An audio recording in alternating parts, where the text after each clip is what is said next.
شرف ليا طبعا اكون موجود في النادي الاهلي. النادي الاهلي نادي كبير طبعا، ويضيف لاي لعيب يبقى شرف ليه يكون موجود في النادي الاهلي.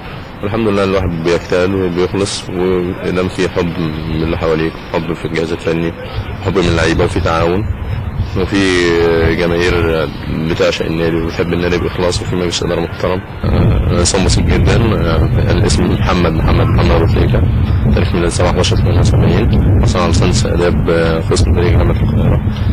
متزوج، وربنا سبحانه وتعالى رزقني بتوأم شيخ واحمد، والحمد لله والدتي موجودين واخواتي موجودين. انا ليا استاذ حسين واستاذ اسامه ونائد ونعمات ومحمود، وانا اللي قبل الاخير.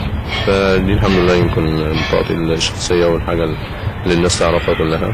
لعيب الكوره صاحب رساله داخل وخارج الملعب، رساله اجتماعيه اقتصاديه، لازم يبقى ذاتي في المجتمع، ايجابي في المجتمع، يتحرك بالمجتمع بقيم واخلاق جيده واخلاق طيبه، لازم يحط مبادئ وقيم، لازم يبقى قدوه للشباب. فكل دي عوامل مساعده للاعيب الكوره. ومدرب اثر فيا وبيحاول دايما يطور في ادائي، وبيحاول دايما يديني نصايح ويديني ثقه. فدي حاجات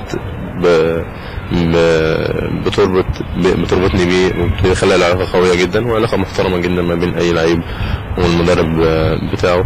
وزي ما قلت هو على طول بيساندني في المواقف الصعبه، المواقف اللي انا ببقى فيها شويه محزوز نتيجه الاداء الفني او سوء الاداء. فهو الوحيد اللي بمنتهى الامانه بيقف جنبي في كافه الامور، سواء ايجابيه او سلبيه. اكبر مني يا احمد الله يرحمه، فكان من الناس اللي انا بحبها جدا. فانا بكيت طبعا في يوم وفاته.